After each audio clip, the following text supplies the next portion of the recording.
It's Friday, the 1st of May, 2020. We're in lockdown, and it's the fourth episode of The Cruise. I'm Craig Campbell. That's Jim Grant. And together we do the news. And if you put news and Craig together, you get cruise. And then you just completely leave Jim out of it entirely. And that's I'm now doing repeat bits. We're only like 4 shows in, Jim. But I wanted to let me interrupt. Well, first of all, let's say hello, Jim. Hello, Jim. Hello! Coming up on today's show, we have got a look at some of the more fascistic elements that are starting to emerge around the world from this coronavirus and people talking about it. People Tricky from word, that Elon one. Musk through to it. Yep. We've also got crazy ways that people are trying to treat the coronavirus, including a woman's recipe for a sperm smoothie, and we're going to be looking at other news. Keep it coming, darling. Exoplanets and antimatter. Over to you, Craig.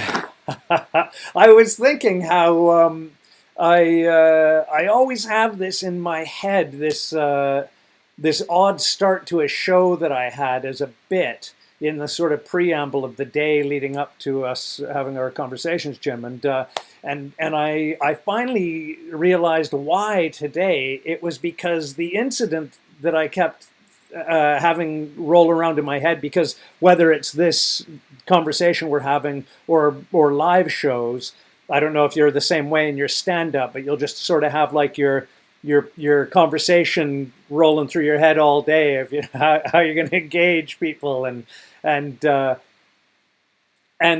had that with you and I, and then it just dawned on me, it's because this story that I periodically tell happened on the night that I came down and did your show at the Eastbourne Comedy Festival. And and I hadn't pieced together like why it had anything to do with you or why it was in my head whenever I was about to speak to you.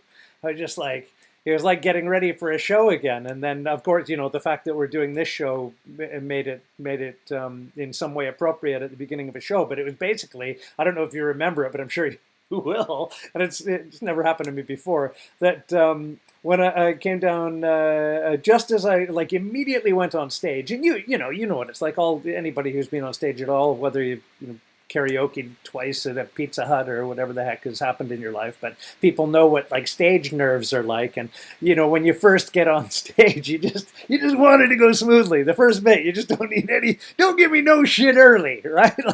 And it was a pretty hot audience, if you recall, above the pub there, and it was like and of course there'd already been show, right? So it was there was some amount of anticipation, and we're all excited. And I think it was a weekend; it had to be a Friday or a Saturday, and it had that energy. And I'm in that world where you've just got off 4.5 hours in a motorbike saddle, so it's just already you just feel like you want it to go well, because anything other than having it go well is just like a lot of effort for bullshit, right? And so you got me on there, and I just want to crank off with the hits right out of the gate, and a woman just front and center, Jim, right there, if the audience can see, just right there, she's just like points at my dick, and then says and of course my beige MMA show shorts have some just I look, everyone looks, we're all looking. What else are you gonna do? I have nothing to do but stare down at where she's pointing, maybe 15 inches away from, and realize, oh Jesus, she spotted something, and she's right. There's something there, right? Just like of all the nightmares now, it's just like, Jesus fucking Christ, I'm not even into first close to a joke, and suddenly someone pointed at my dick, and not unbelievably, there's something that shouldn't be there. So I was just oh Christ, and then realized that it was it was like what you thought it would be. It was like it looked like jism, Jim. It looked like jism, and she obviously thought it looked like jism, and people probably who were close enough were in the same mind, and so now I'm just like, and there's the other bit that's rolling that you probably know as well, is that I'm either so sociopathic or so like damaged and removed that like someone listening to this story right now might think that I also really cared a lot. But like for, if you're in the same mind that I am, definitely with shows, I just think, well, this saves me having a plan. Like, as crazy as this shit's going right now, like, I'm going to be here for another hour for sure anyway. And if this is what you want to do for it, I'm parked right over there. I'm okay, And so I was in that sort of like, it probably wasn't my favorite story to begin with, but at the same time, I was like trying to find my way out of it. And then we just had some Skype problems, so if yeah. it looks like it's been poorly edited, it's not our fault. Yeah. Craig, you were in the middle of talking about my comedy festival, your cock, and a woman's noticing your what looks like a jizz type stain upon your apparel. Yeah, so I had that moment where I had to look down and confirm that, yeah, it did look like I had some jizz on my shorts. And I don't even recall, like, even trying to assess why or, specifically. But then I thought, oh, no. I've been, how domestic. Earlier in the day, before your show Rock and Roll, I was on my hands and knees bleaching in the tub. So then I had this like secondary reaction, Jim, and this is the story I'll tell on stage, like often at other places, from that, like getting on stage and flustered, that I've got this woman pointing at my shorts. There's jizz obvious to everybody who's within vision distance to spot it. I'm a bit on the back foot because of that. I then realized, oh no, I've been bleaching today, and these are my like performance shorts, if you want to call them that. And I thought, oh no, I've stained them. Like for like bleach is just, it's over, right? Like if you got like what looks like jizz on your shorts where jizz would normally be, but it's a bleach stain. It's just like, I'm not that like skate. Third time lucky. Technical difficulties are temporary, we hope. So please finish off your story about your penis. So there I am, Jim's club during the festival, and the lady's pointing at my penis, and I realize, oh, she's pointing out that I, quite obviously on my beige shorts, have what appears to be, streaks of jism, and that's going to help you at a comedy show, first thing off. And I realized, I remembered earlier in the day that I'd been on my hands and knees, and then realized, oh no, it's not jism. Destroyed my show shorts essentially, and I love them, and then I wiped a bit off and realized, oh no, she was right, it was jism. And then it was just like this roller coaster of emotions.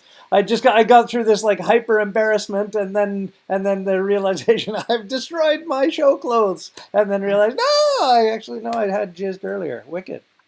Well, it didn't affect the show because, as I remember, you went on to do an hour to a nice full house, and then I said we'll take an hour. We'll take a little break now. Yeah. Anyone that wants to come back, Craig will just go on and for another hour. He knows other stuff. And they all came back. So yeah, a great. I enjoy. You didn't have to say nothing, Jim, but I appreciate that you did. So it's what do we got? So coming up on today's show, yeah, we're going to be looking, like I said, at some of the more fascistic elements that governments around the world are going towards. And let's start with number one. We've got outcry. This is from the BBC on the 29th of April. Outcry as Spanish beach is sprayed with bleach. Authorities in a Spanish coastal resort have apologised after spraying a beach with bleach in an attempt to protect children from the coronavirus. Holy shit, man! We've hit full. That's another one. We've hit full freakout. Wow. Now here's the stuff that's related to the UK. All this Sage Group is quite secretive. Yeah, sure. We're not allowed to know who's on there. Like all good science. Yes, of course. Always done under cover of darkness. So this is from The Guardian, and it's by Heather Stewart. Yeah. We will not publish who is on scientific advisory group, says Raab. Foreign Secretary rejects accusations there has been a lack of transparency about SAGE Committee. Dominic Raab has said the government has no plans to publish the list of participants in the SAGE Committee of Scientific Experts after The Guardian revealed that key meetings have been attended by Dominic Cummings. And there's also another article that we'll bring up later in the show about there. So he rejected the idea that there had been a lack of transparency from the government over the group's work. I love how this government works. We're not going to tell you who's on it. And there's no lack of transparency. In the same breath, it's ridiculous. It's just ridiculous. It's just unreal. And we've also got, moving on to our next article. This is breaking from today. This is a few hours ago. Yeah. To interrupt, Jim, this is why I wanted to do this show to begin with, because if you're not laughing, you're not listening. It's just like, it's so overt. It's so, there's so many places I can digress to. I won't for brevity's sake, but wow, like there's just none of it that's not full-on absurdist humor. And I think the article that we just had, this one I'm about to say, and the next one after that are all overlapping to a certain degree. Sure, yeah. I've just realised I wanted to tell this story next because I think it dovetails into the last one I said a bit better. This is by Paul Lewis and David Pegg, again from The Guardian. This is from yesterday, that's Thursday the 30th of April. Oui. A Googling tech firm confirms. Attendance of Demis Hassabis raises further questions about secretive group advising UK government on COVID-19. Google has confirmed that one of its senior executives participated in the UK government's scientific advisory group on COVID-19, raising further questions about the composition of the secret committee. Demis Hassabis, a co-founder of Google's artificial intelligence division, DeepMind, attended a meeting of the Scientific Advisory Group for Emergencies, in brackets SAGE, on the 18th of March, when the group was considering whether the UK should go into lockdown. So I question, Craig, whether that is controlling the virus or controlling the spread of information about the virus. Yes, of course. Well, you forget that he might just be there trying to find out, right? He might, okay, what have you crazy crypto scientists found out? Because we just live, because make up what you want, Jim, because we don't get to find out and we don't get to know. So, they talk about where conspiracy theories come from. They come from a vacuum of credible information. That's where it comes from. So you're left to be entirely suspicious of the composition of a clandestine group that's meeting with clandestine business partners, with certain politicians and certain scientists of certain rigor that have certain overlapping businesses that are conflicts of interest for the actual composition of why SAGE is even there. So, we just, why would a conspiracy theory not come from that? Why would it not? How many, what's the number? Is it 35 out of 37 or 32 out of 34 are funded to the tunes of like tens and tens and tens of millions by the Bill and Melinda Gates Foundation? Are you talking about the SAGE group? I don't have a source for those figures, but I mean, what we can say. Well, my point is they've been gone into. Journalists have just ignored work that's already been done for them and acted like it doesn't exist, while they talk about like they counted 2 gloves at the same time. It's like everything PPE wise is doubled. There's heads are going to, as soon as Panorama is involved in the in the dissemination of information, you're into disinfo immediately, and that people don't know that is just their own decisions to make. But that's my opinion, of course. Sorry to interrupt. No, go for it. I'm just saying. I was like a dog on a bone with that. So So these people are effectively controlling whether we are in or out of lockdown. So the biggest decision that this country has taken Ever since World War II, since not nuking Japan. yeah, Again. Yeah, or at least being allied with those who do it. Yes, sure. And putting us under, wartime powers. Yeah. We can safely say that the biggest decision of since World War II is not only a group of people that we don't get a vote about, but we don't even know who they are. Now, I get the not voting bit because, you want science being able to fight this virus, and you want scientists aren't politicians, so I get why you can't vote for them. But not knowing who they are raises into question of who funds them. And that is such a dark path to go down. Such a dark path. That's the path I went down. That was the path I was on. Yeah, exactly. So this is from Wednesday, the 29th of April. Elon Musk, who I've got no particular love for, I might add. But yeah, sure. Elon Musk says orders to stay home are fascist in expletive-laced rant during Tesla earnings call. Putting a satellite behind everybody's earlobe to check how many times they piss in the day isn't fascistic, according to Elon Musk. But what's happening right now is, I get it. He's a hard man to figure out. I think he's had a stroke. Sorry. I'm sure he's had a stroke. I have no sources for that, but just to quantify what you're saying about either behind people's earlobes, he's the one putting all the satellites in the sky. Yeah. I was talking about the cosmic ear. New communications networks. Yeah, he didn't ask us about that.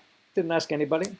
Just littering deep space or near space. Sorry, with his trash, with his electronic trash that hasn't. Well, I guess to some degree, it's the Americans have always sort of trampled on international rights when it comes to space, haven't they? Advertising on the moon and the like. Yeah, do you know about that stuff? Yeah, I don't know what country Elon Musk is from. Is he American? I think he's a Yank. Yeah, I don't know where he was born, but maybe, yeah. But I mean, like things like Star Wars and whatnot. And I mean, to my knowledge, I'm pretty sure the Russians have been firing off at least nuclear-powered, if not nuclear-armed armaments. We've talked about that before, but I don't think on air, as it were.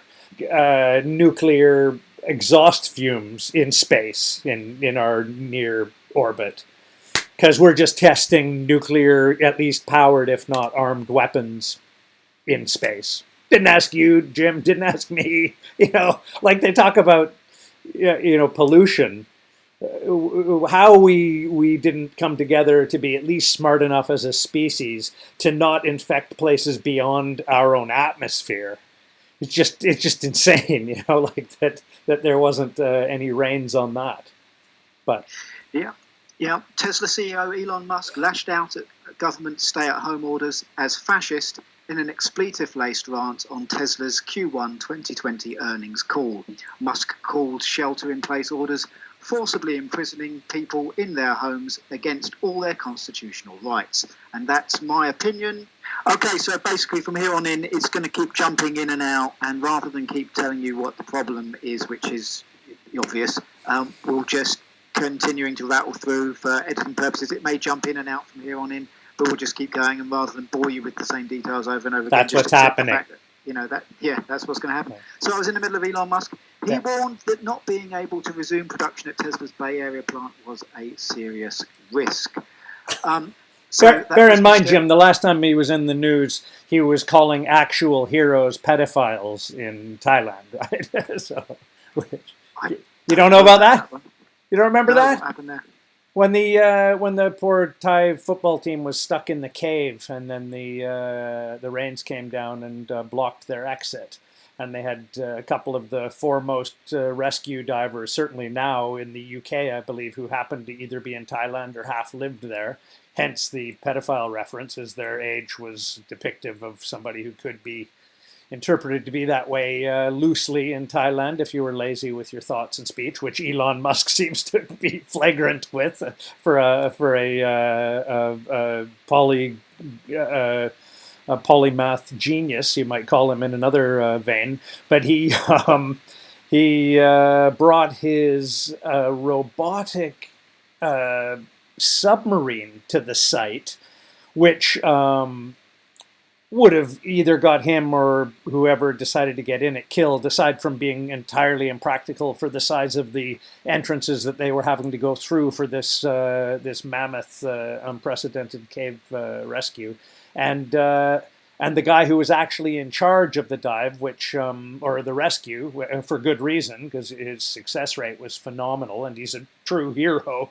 Musk was so offended that they wouldn't use his like high tech toy that he called the guy a pedo, and it ended up in court, of course. And unfortunately for the poor guy who did look a bit like a pedo, he didn't win in court. Musk got away with calling a guy a pedo. He's like, I forget what his defense was, but he's like, you know, you call people pedos, who knows what it means? You know, I believe that was it. That it wasn't like common knowledge or to some degree known as a libel or is it libel or slander when it's slander? Sorry, when it's spoken. And just you know, got away with like, hey, don't you call people pedos? It's just like a totally Elon Musk type of, hey, I called two guys a pedo when they brought me breakfast today, and nobody calls people pedos anymore, and just kind of like got away with like selling that as like totally normal, and the court was just like, well, he's Elon Musk for, you know, he's putting satellites into space. I'm not. Maybe people do call people pedos more. I think a lot of us haven't thought too deeply. It suddenly went all Atticus Finch on them, and convinced the whole town that people just call people pedos, and they got on with it. In fairness, I mean, is there any fairness? Inferred it and said it on stage to creepy-looking audience members for a cheap laugh. I know I certainly have. So, but I suppose a comedy stage is different to Elon Musk in the middle of a rescue operation. But I tell you what, if you could dig out an article and add that to the archives that we find, because all our articles are put in the comment section of their respective Facebook and YouTube videos, so you can read the whole articles for yourself, make up your own minds, and see things for yourself. That one's a bit probably depressing. Dig out a source for that one, because I hadn't heard anything about that. Wow.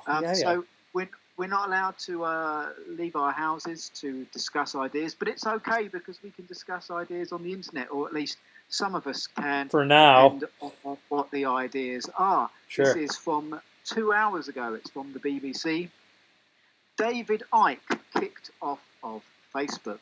Facebook has taken down the official page of conspiracy theorist David Icke for publishing health misinformation that could cause. Is that what they got? They got him on tax evasion. They got him on the old Al Capone. I bet he didn't park right. We just got to go through all them parking fines. Wow, they finally got a guy that's talking about the Queen being a lizard. With what did he say about healing colds with chicken soup?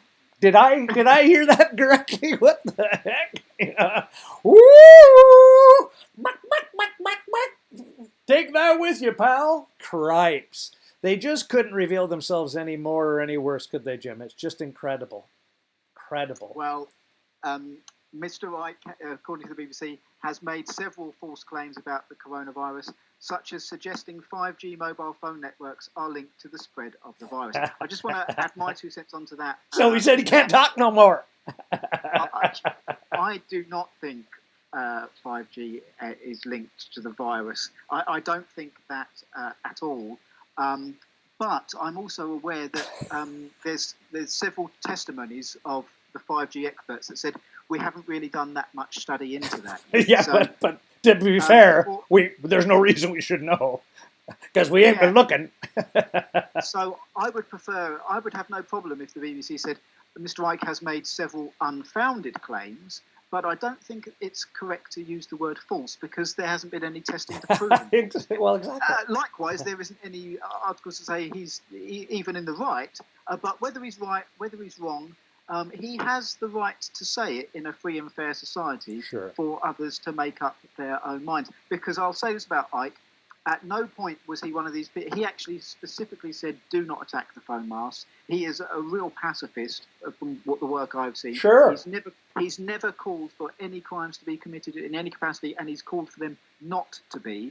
So if someone isn't calling for a crime to be committed, they have the right to free speech. But not on Facebook, Jim. That's Now he's got to go back to his website and all that kind of nonsense, right? It's great. It reveals, to interrupt you, sorry, it reveals the totalitarian nature of Facebook just one more time that we all knew anyway, right? And David knew it also. There's no mystery there. They're just not. They talk about community standards, and a standard community, or one that I grew up in, or anyone that I would want to support, would have a conversation as you were doing.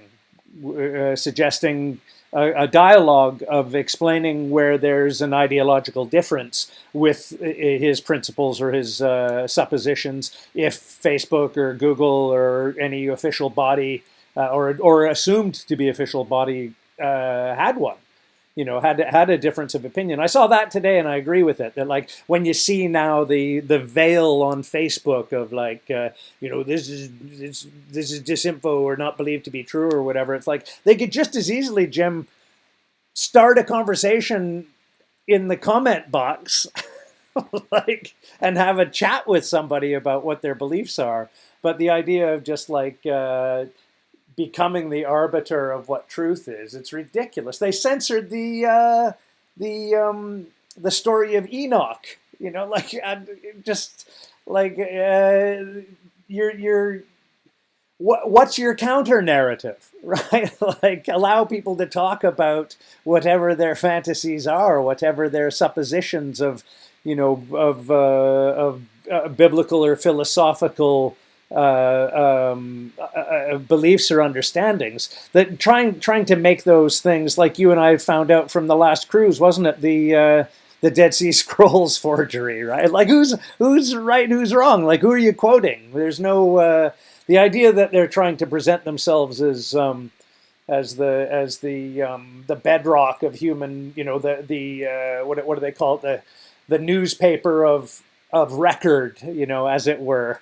That's Facebook. Like there's pictures of Zuckerberg on Epstein's island with his gut out talking about taking adrenochrome. Like what the living fuck is going on here? Right? Like who gives a fuck what Facebook thinks about what it thinks is truth one way or the other? It's a conversation box.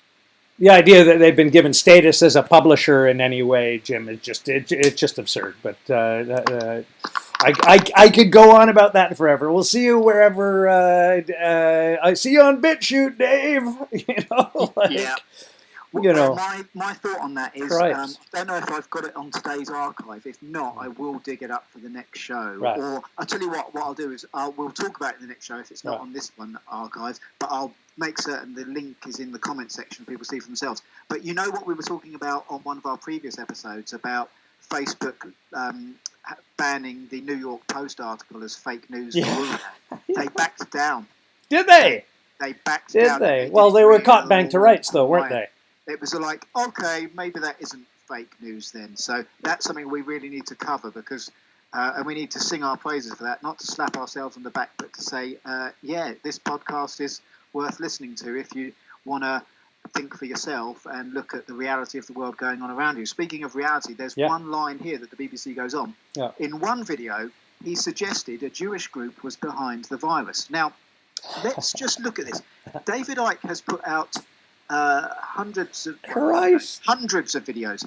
Yeah. And I specifically remember him saying on quite a few of his videos, saying, it's a big cabal doing it, and they've got a Jewish wing, they've got a UK wing, they've got an American wing. It's effectively the deep state in various countries. Sure. So he specifically said, anyone that says that I said the Jews are doing it is not listening. Not listening closely. Yeah, because he's saying there is a Jewish arm, there's a this arm, there's an everything arm around the world. This is a global conspiracy, and yes, there is a Jewish arm doing it, but they're no more powerful than any of the rest. I specifically remember him stating that on many videos. So the BBC is a little bit naughty when they say that. In one video, he suggested a Jewish group was behind the virus. They may well have been able to find a video where he's talking about the Jewish arm of that, but it's lazy reporting because the vast majority of his works always points out the fact that this is just merely a Jewish arm. So continuing. And for some reason, Keir Starmer stuck his head in and apologized for no reason anyway. Following the ban. But if he did say it, I'm sorry too. Thanks, Keir.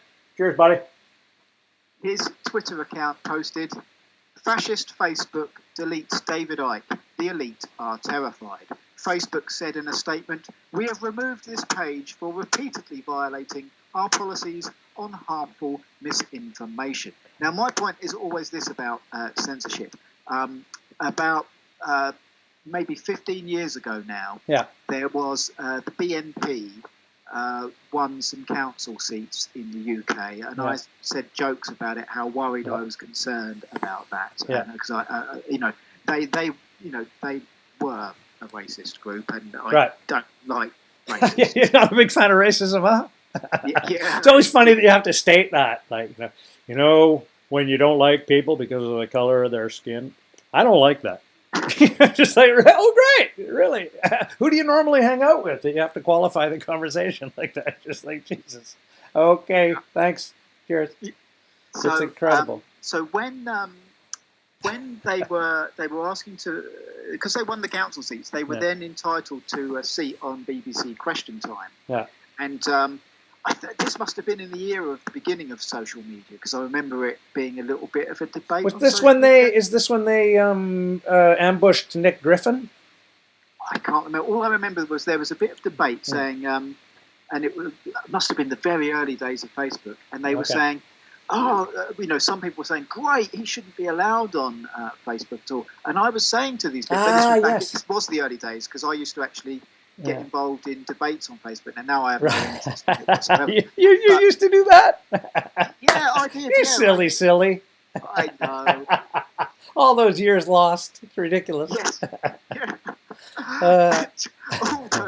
All those hours I could have been masturbating. Yeah, totally. So, but I had 2 points to make on that. I always say, let him on. And point number one was, you need to be everyone need. Well, actually, I made 3 points. Free speech is sacrosanct. Unpopular speech is there to be protected as much as popular speech, because by definition, popular speech doesn't need defending. And the logic behind that leads on to point number 2. In real life, I want to know who the racists are. Wow, that person in the corner of the room is spouting racist nonsense. Great, I know who to avoid and never interact with in my life again. Because these people are invariably ignorant and unpleasant to speak to, unhappy people. So I know how to avoid and who to have nothing to do with the rest of my life. But the most important point number 3 is, and I knew it would happen, and good on the BBC for putting him on. They put him on once, and his entire votership or constituency, utterly, evaporated and collapsed overnight. Sure. Because intelligent minds, because they got to hear what he was talking about. Jesus, exactly. So, I don't want to be on that boat. So why please justify your views. And he was utterly humiliated for the ignorant views that they were, and the BNP never won another council seat. So that is the importance of freedom of speech. For so many reasons, everyone's right to free speech must be defended as long as they're not calling for a crime to be committed. And Mr. Icke was not. I've watched a few of his videos. He was not calling for them. And again, doesn't mean I agree or disagree. And the whole idea that, we can now call Jim a lunatic for even listening to the videos. Who's the bigger lunatic and who's the bigger ignoramus? Someone who listens to his points of views and then disagrees with him, or someone who doesn't listen to them at all? Who is the bigger ignoramus? And also, I would like to say that there are some of David Icke's views that I do agree with. Do you know why? Because he backs them up factually. And the idea that there is some kind of, put it this way, over the last few years, the rich have got richer and the poor have got poorer. I don't think there's any thing deceitful to say about that. I don't think there's anyone that disbelieves that. I don't think there's a whole idea that the government may not be working in our best interests. They may put corporate interests and their own funding interests first. Oh, what a surprise there. Well, there you go. That's more than one person. It's a conspiracy and a lie. So, but, you can go all the way down the rabbit hole and, I leave him. But I defend his right to point out those opinions that I disagree with. It's very important. And here's the people that he talks about, if they also don't like his opinions, they could take him to court, but they also don't do that. He was the first to really talk about Jimmy Savile. There's a lot he talked about, quantum mechanics and that kind of stuff. There's a lot of stuff that he said that has proven to be accurate. Just a bit behind Jerry Sadowitz, to be fair. Yeah, Yeah. there's a lot of stuff that cannot be proven. But he has the... Yeah. I disagree with some of what he says. I agree with some of what he says, but I agree with 100% with his right to say it. Yeah. But where do you, I guess the confusion comes, Jim, is you're right to say it on Facebook. That's the clause, isn't it? That's where, and that's, for my money, why Facebook isn't a good investment. I say that like, comedically, or as we use it to promote our show, as it were, that, I like to use it for what functions it gives us. But as far as like really investing in it is just, it's not an honest broker. It can close the door on you at any time. It doesn't have to give any excuses. And you're seeing that happen with a big name, but he's a multi-millionaire, and he's going to do all right regardless. I think probably in any way it for someone like David Icke, it confirms that what he's saying is over the target, and that's that's absolutely that's perfect. I think it's a good thing. The irony is that our first episode of Cruise is now up to 1,000 views on Facebook. So there's a good possibility, and we get more views on Facebook than we do on YouTube. So there's a better than 50% chance that whoever's listening to this is now listening to it on Facebook. But Craig and I are going to be moving on to other platforms. Well, from my point of view, just for safety. Principle. Yeah, well, and pure principle, really. Yes, as well. Yeah, but here's the bit I don't like. On Friday, and I can't blame the BBC for this. Right. They're just reporting this. On Friday, Campaign Group, the Centre for Countering Digital Hate, published an open letter calling on tech companies to ban Mr. Icke's accounts. If you've ever listened to Mr. Icke's work, he's like a Buddhist, peaceful, peace and love, we're all one another, love one another kind of guy. So hate, if that went on so Friday, the Campaign Group for the Centre of Countering Conspiracy Theories, fair enough. I still wouldn't agree with them banning it. But it'd be a better reason. There's no hate there. It's funny that that all of this was handled comedically and definitively philosophically with the Python's killer joke.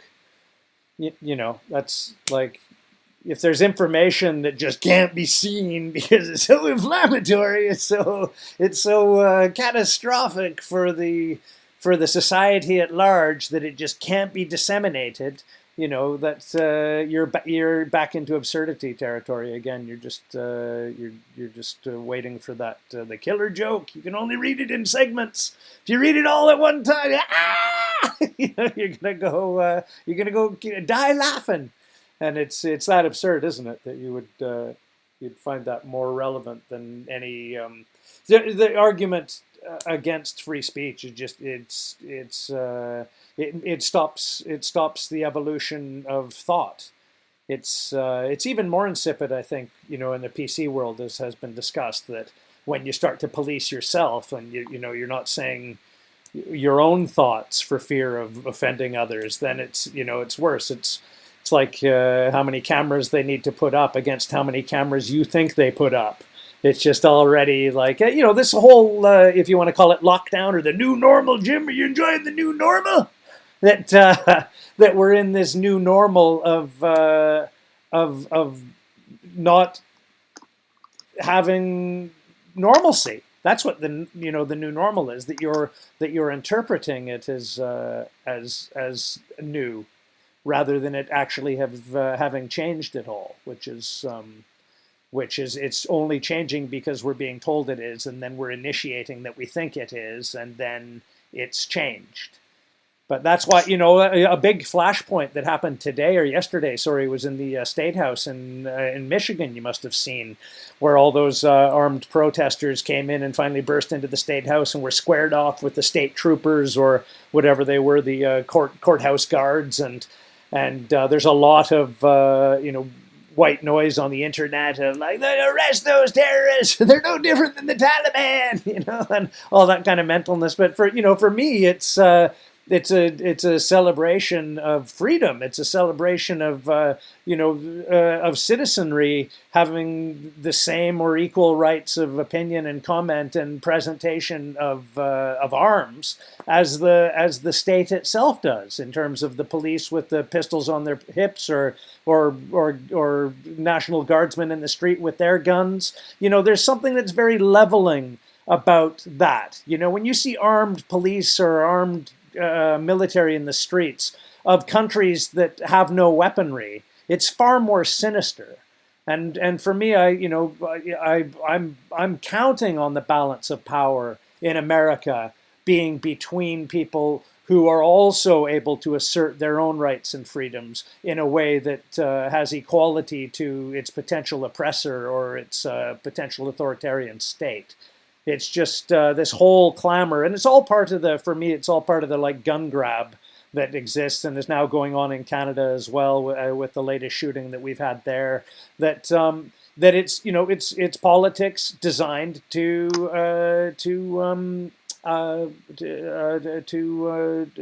what's the term I'm going for? To disarm the populace. That's all it is. Yeah. And people don't want to like appreciate that it's a good thing that people are able to defend themselves. 100% that Americans have that ability to do so. And lots of people, especially looking in, are, they're all crazy. And whatnot. I feel no different when I see anybody with a gun. I don't bring in like I don't bring any presumption of good guns against bad guns. They're just people and there's guns, and just because they have an insignia, or in many ways actually people would say it's much more terrifying being around people who have probably killed before. If I lived in the States, I'd buy one. Of course, everybody would. It's just beyond ridiculous that, and whether or not that's part of the contagion, because you'd be more fearful, because there you would be an English guy in America and everybody's armed and you're not. And, there's part of that paranoia going on. But you can also, in states, be able to do it just because it's your right to be able to defend yourself. Old ladies walking around late at night don't want to be scared. Women have one in their purse. Fuck, they should. People that I knew that had them in Los Angeles, like every one of them, or at least half of them, had been either carjacked or robbed in some way by someone with a gun. They were scared people. And to live in that world where other people, assailants, have guns, to take away guns from people who are intending to defend themselves and their families, it just comes from a place of utter ignorance. They, for the same reason, shouldn't have tools or saws or anything in their garage. Just wrap up on the Ike thing. The BBC reports, when asked for his reaction to reports of 5G masts being set on fire in England and Northern Ireland, he responded, "If 5G continues and reaches where they want to take it, human life as we know it is over. So people have to make a decision." Now, they're putting that forward as him somehow calling for it. But I don't read it as that. It's certainly... he's not the leader of an army. Yeah, I've heard him say don't do anything to him before as well. But that sounds like something he said, and I seem to remember him saying something like that. So I can't fault the BBC for reporting that. Sure, I recognize that quote also. There's a grey area there because, so people have to make a decision. He's asking people to make a decision on whether they should burn it or not. So my point is this. Keep him on Facebook and then let possibly the police decide if that is a crime, because calling for something to be criminal damage is a crime. So you don't need to take away his free speech. You might just need to say, right, we need to get lawyers to look at this to see. Sure, take him to court, discuss that. But the existing laws are there. There's no need to take away that man's right to free speech. It's garbage. I can see. And moving on to more... Well, those aren't orders, are they, Jim? It's not an order. He's not asking or ordering anything like that. That's what I mean. Yeah. I personally think he'd be found not guilty, but I think there may be I think the police may have grounds to question him. But still, he has every right to say what he likes and, of course, face the consequences of those actions. They should be questioning who's putting in the 5G. Everyone on Facebook has the right to call an absolute lunatic. That's the way free speech works. So here's untested in populated areas. I put this post on my Jim Grant comedy Facebook page, where it's just my Facebook page on that. Yeah, you can come look me up. It's like quarter news, quarter cute animal videos, quarter clean jokes, and quarter filthy jokes. Really. That's a breakdown of the Facebook page. Nice and a healthy mixture of the weird and the absurd that goes on in the world, really, for laugh. But there was a guy walking around in England somewhere, off the back of my head, I think it was Norwich, but I could be wrong. Right. Naked anyway, with a hatchet. Doesn't say where it is. But this guy basically walking around in a plague outfit. Oh, and, yes. sure enough. Oh, yeah, it is Norwich. Yeah, there you go. Is it Norwich? And people were laughing about it. It was a joke. But this is what I really don't like this way this is going here, because this is an article from The Independent. Police hunt for person taking daily walk dressed as terrifying plague doctor. Suburban residents say she saw someone strolling around in full black suit despite warm, sunny weather. Police are trying to find a person who dresses... I'll skip that bit, I've already said. Residents in Norwich suburb have spotted someone strolling around in a long black cloak, hat and pointed big light mask over the past few weeks. I've seen it. I keep picturing it as you're speaking. Yeah, you can see the picture for it. So they posted it on a community Facebook page claiming the outfit could scare children. Well, it could. It certainly could. It absolutely could. That is one thing it could do. But she said, but here we go. Jade Gospel, who took a photo of the person walking across a recreation ground in Helston, said she saw them wearing a full black suit on a sunny 20-degree day. She said she was worried her mother, who has a phobia of masks, would bump into them. Kids would be frightened, my mum would be frightened, Miss Gospel was quoted as saying, adding that some people thought the walker was just having a laugh during lockdown. Clearly. So, here, moving on, just to scroll down, Norfolk Police said it wanted to speak to the individual to give words of advice about how wearing the costume on walks could affect others in the local area. Scared the life out of my missus, terrifying for kids. There's a few things I want to say on that. Yeah. There's people that are afraid of clowns. And spiders. And bumblebees. Some people are really afraid of bumblebees. You can't take away people's rights to wear as long as it hasn't got gross offensive language or pictures and people are walking around in like that. I can get that because you have a 9 p.m. watershed. That's still good, though. If you've got gross words on your T-shirt, I could see how parents might not want their children exposed to that, and I can see how there are sensible laws about watershed laws that would do that. But if someone's just wearing something stupid, they have a right to wear something stupid. Too funk to drunk. It's wrong. And the thing that really worries me is the police know it's not a crime. We just want to give words of advice. Yeah. We just like to intimidate. We're a big gang, and we like to intimidate people, so we'd like a word with that fellow. I don't want to live in a country where the police want to put themselves into someone's life when they know someone isn't committing a crime. Sure. It's not a free country when do that. And when it's not anymore. Was it Macron or someone else that wanted to ban the burqa in France? I can't remember. Yeah, and I said, absolutely not. You must not. You should never, ever have a government telling you what to wear outside the obscene language thing that I said earlier. Should never have government telling people what to wear. And you should definitely not have a government telling people what not to wear. Because that's dehumanisation.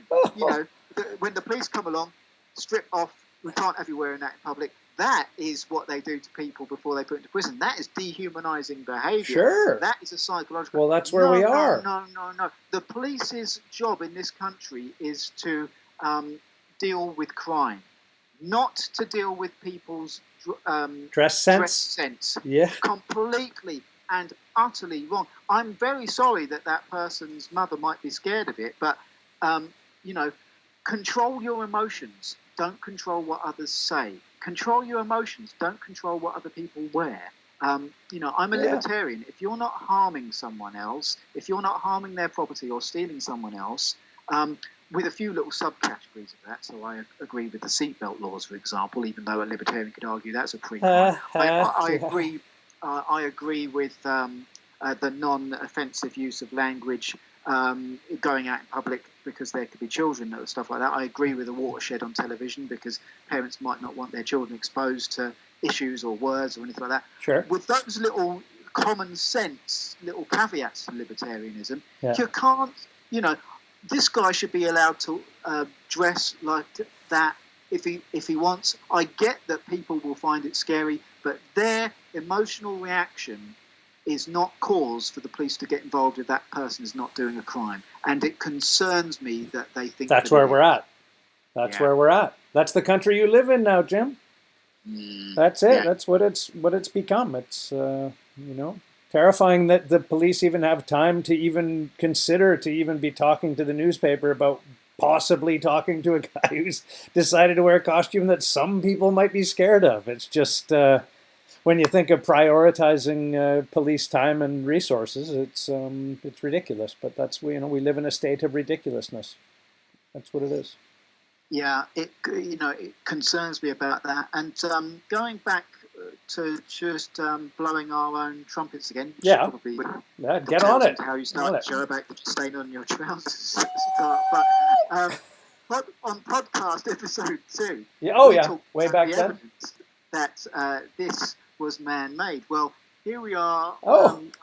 Donald Trump claims to have evidence coronavirus started in Chinese lab, but offers no details. Yeah. So, Donald Trump claims to have seen evidence to substantiate the unproven theory that coronavirus originated at the Wuhan Institute of Virology, despite U.S. intelligence agencies. Show me the big board.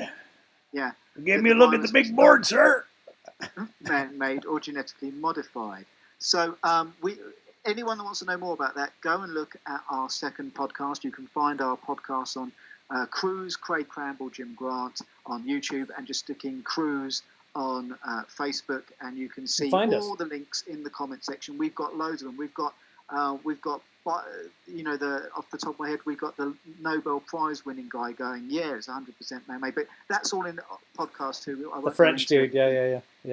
I won't go into it again, but just a plug for ourselves on that one. Isn't it funny that it just as much as it credits it, it also discredits it. It's like we just have this state of disinfo, fake news, attacking, hemispheres attacking each other as one's truth is the other's lie. So the fact that Trump would say that he's seen material that informs him that there's good reason to believe that the Wuhan lab was responsible for the species jump, the gain of function. That now that half of the hemisphere of certainly the American voters, and maybe expand that to the whole world, now think that for sure it came from a bowl of bat soup. It's just like it's like one affirms the other. I find Alex Jones similarly for myself that he's he's sent in when it's too hot. When the topic's too hot, they send in Alex Jones, and then it discredits the whole thing. It's just like send in the credibility bomb, and that's what Trump is. He's a credibility bomb. It's like, okay, everybody's rational, and then Trump thinks it. It's crazy. It's crazy conspiracy theory. But you find out, of course, that unfortunately for some, many things that he says are based in reality and fact. So that couldn't be more true today than with the movements. I'm sure you've seen the wind blowing in the background of all we're talking of the General Flynn. To some degree, while I still see people attacking what he had confessed to with the FBI, but in some way he's being exonerated to the degree that Trump has said that he might have Flynn back into his administration. So that's an interesting development. And of course, there's now the counter lever action of actions against the deep state, who are now being accused of framing him, including eavesdropping on Trump in the lead up to, and I believe after, his election. So there's some very deep movements that are taking place behind the scenes in America right now. Watch this space, I think. I think so, yeah. It's massive, isn't it? That's what Trump's post was saying about. And can we say, Jim, we haven't even discussed, like you brought the story up, it's to some degree, the president of the United States, love him or hate him, is now talking of that's an act of war, is it not, from China potentially? Is that? Oh, you'd have to. He said man-made. He didn't say. He didn't give intention. I've actually unloaded that article now to load up the next two articles because I can only do two at a time in Skype. Well, they want responsibility.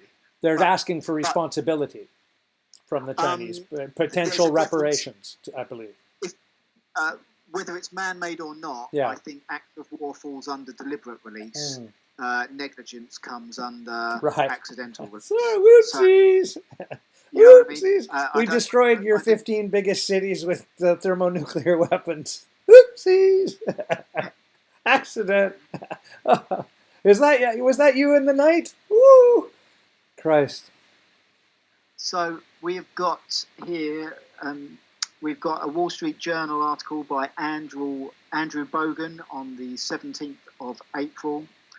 New data suggest the coronavirus isn't as deadly as we thought. A study finds 50 to 85 times as many infections as known cases, meaning a far lower fatality rate. Sure. The COVID-19 shutdowns have been based on the premise that the disease would kill more than 2 million Americans, absent drastic actions to slow its spread. Incredible, isn't it? The share of infected people who die from the disease of 1 to 3%. But I can't read any further because I haven't subscribed to the Wall Street Journal. But Jim always seems to know half the story. Yes, because he's a cheapskate. He always knows the beginning of something, but doesn't know where it ends all the time. Why is that?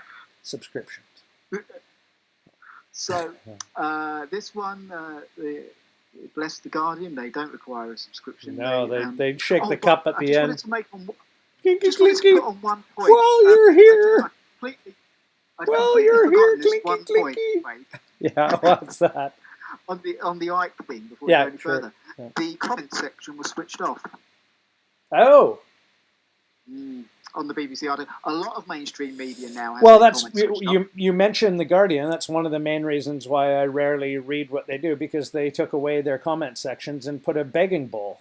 And part of free speech for me, part of what I most enjoy about reading about anything is reading the comment section. You and I both quite enjoy that, don't we? It it really brings into focus what you've just discussed, and whether there's a counter narrative to it, if there's an argument against it, if anybody's rebutting what was mentioned. To me, that's fundamental. And as soon as you take that away, then it's just slanderous at that point to me. I lose a weight of credibility or integrity that I put on anything I've read as soon as I see that it's not able to be rebutted right underneath it. It's just common sense to assume that. If somebody says something and then doesn't allow people to make fair comment on it, you can presume that it's not coming from a place of sincerity or lack of bias, for me. I think there's a lot to be said for that. I also think I've learned a lot about Russian military ordnance from RT comment sections. How many people it takes to man an S-400 mobile missile lab, and that's you get into some real idiosyncratic conversations where military people coming back and forth with what's possible and what isn't, and what kind of voltage you need and how much fuel you need for that distance of a trip, and it's just it can get very forensic. And again, it's why I'd rather read an RT article than a Guardian article, to be fair, because there's a lot more I'm going to learn even in the comments. Well, that's where we really got to know each other quite well, was working in RT comment sections. Was that you? Were you Vlad 242? Hey, how doing? So long. Speaking of comment section, and again dovetailing back into our third podcast, I said, we're going to be starting to take off the ground and get some traction and viewership when we get our first negative comment. You did. We got our first negative comment. It wasn't even that bad. And the reason that I wanted that negative comment was, all the people that they only start spewing their hate when you start to be successful, because as you know, hey, look around in a comedy club. This hoodie didn't pay for itself. Yeah, welcome to my crib. so usually people only start taking a pop at you if it comes from a point of view of jealousy, and I'm talking about you know, if you're shit, people will take a pop at you, and if the room's shit, they'll take a pop at you. But if you're going well, the people that will try to continually heckle you, there's usually an element to them jealous of the attention that you're getting, because they don't get the attention because they haven't got the personality to hold people's attention. And so you can usually follow this sort of vicious circle of people, and you go back and you find out they're not very popular or liked kind of people. And that it's a perfect example. I'll give it to you on our cruise. You're going real. You're page. Deep diving today, Jim. I like it. Yeah. Well, we'll see if the pool has any. Welcome to Jim's couch. The show changes names mid fourth episode. Goes from cruise to Jim's couch. Yeah. So my view on I knew that I wanted to get that negative comment to it because I knew that we would be getting through to a bigger audience than just our friends. And starting to piss some assholes off finally. Because my view on that is, you know, when it comes to the spewing hate, if no one's spewing, then no one's viewing. That's my view on that. And it's the same on memes. I put a lot of memes on my Facebook page, none of which I've ever created. Not a single meme of mine I've ever created. I just post it from there. But my view on memes is, if no one's nicking, then no one's clicking.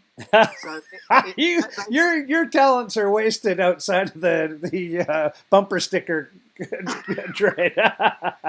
I got Christmas cards, a career in Christmas cards at Clinton's waiting for me, I'm sure. I think I told you once in another one of our conversations. It's one of my favorite moments of trying to assess. I might have told you off camera, perhaps, when I was watching, and you know, we've talked about David Icke quite a bit today, and I quite admire the man. I quite enjoy, you know, what he's done for, you know, the philosophical community, to say the least. His investigations and his, you know, his indefatigability, if you can say. I almost couldn't. But his tirelessness, you know, in his craft, is the length of his shows, the tomes of his literature, you know. But I was watching something. What I was trying to say is I didn't want to like overstate that I have seen everything he's done. I haven't actually watched most of what he's done. I quite enjoy some things, but I haven't like deep dove into Icke's back catalog, as it were. And I was watching something quite recently. And I think it was to do with Epstein. In fact, it was some great stuff on Epstein, deep dive. But for Icke, he was just pointing it on. I told you that here, and then in this one. So I'm intrigued by the Icke-ness of the whole situation. He's in his den, and he's pointing at his huge books, and he's talking about Epstein, and just like, you know, it's madness as much as it's informative. And great madness, of course. And then he kind of caught himself. He paused for a second, and he said, "One day he did a little anecdote." He said, "I was here and off somewhere or other in a park, and he was in his den in his what term did I use earlier? The lobby, not lobby, his den." And as he was like, and I was at home just making, and then he paused. He hesitated, Jim, and bring your camera. Your face is like half missing, if you can see on your own picture. Can you see that? Yeah. And so he's just kind of like lost himself for a second and said, "Yeah, and I was just at home doing." And then he hesitated, and then I was like, what was David Icke doing? What was he doing at home? What was it? What does David Icke do when he's just like sitting at home and nobody's looking? You know? And he said, I was making a meme. And I was like, of course, that's what David Icke does in his spare time. He's just like just hanging at home making a few memes, you know. Like, but in fact, it was one of those warming moment. I thought that's what Icke is doing in his spare time when he's not writing those crazy books. Sorry. So speaking of warm moments, yeah, I'll bring on to our final ask in a minute. But okay. We have failed miserably to even cover about 50% of the articles that I wanted to cover. And the reason we're going to do that is because we were talking about earlier about people just spewing out hatred, and that guy, I clicked through to his Facebook page, and sure enough, it's 10 posts every single day, and maybe one like on all of them. You know, it's just a curmudgeon. and his looks out from his garbage can. Blah, blah, blah. Yeah. Goddamn kids. You're But doing the on my vast lawn. majority, that was the only one we got. We got loads of great Great. feedback from people. Great. Thank you very much for that. And there was also some constructive criticism there from people that mentioned, perhaps our last podcast of about 2.5 hours is a bit much. And as a result, you can see some of the drops in the viewers that we're sure. So but you can also see we're not busy. Yes. So we are going to take that on board. We're going to try and keep each podcast to around, no more than about 90 minutes or something like that. Yeah, as close as we can, yeah. Yeah, I mean, roughly, Sure. We're never... And do them more frequently, Jim, yeah? We'll do them, try and do them... Try and do them more frequently, but shorter. Yeah, frequently, but shorter. And our final article tonight is, I don't know where it's from because it's just a post from a video that someone's taken a photograph. Yeah. And this is Mum of Two. I'm fighting off coronavirus by drinking sperm smoothies. Now, we'd like to point out neither Craig or I are doctors or nutritionists, so you should take this advice with a... But don't stop doing what you're doing, darling. Don't stop doing what you're doing. Daddy'll make more. Can you get me a banana and a couple dozen hard-boiled eggs? Tracy Kiss says she's not worried about COVID-19 as she thinks her unique way of keeping healthy will ward it off, though some might find her controversial methods hard to swallow. The rest of the print I can't sort of bring up, but that's on my Facebook page. And there's some great little links. On the picture here, I didn't even notice it until someone called League Orange pointed out, and I'll read the comment out, looks like a bit of an action shot in the bottom right, or rather the money shot, and it does. It looks like she's taking her facial. Having a little fajazzle, a little fajazzle shot. And it all ties into the jizz on my shorts at the beginning of the show, for crying out loud. I got to tell you just a quick digression, Jim. Horribly, I was back in my acting days, and the short time I spent in Los Angeles, we did a little sketch where I was a pretend porn star in a porn studio applying for a job, but there were real porn stars there, and they didn't know that I was a plant, and they could see that I was like a green guy, that I was new, and this guy, the real jarhead beside me in the waiting room, would you like, are you new, son? And I was just like, yeah, and he's like, you got, I don't know if you know Metrex, but Metrex is like a bodybuilder's nutrient, yeah, but he's just like, you got to get yourself a lot of Metrex. And you gotta eat a lot of eggs. And if you're ever hungry in between meals, I suggest peanut butter. You just gotta, if you're not jizzing, you're not getting paid. I was just like, oh shit! I didn't have the heart to tell him we were only kidding. And I nearly crawled inside my shoes, Jim. It was hideous. I was like, okay, thanks, buddy.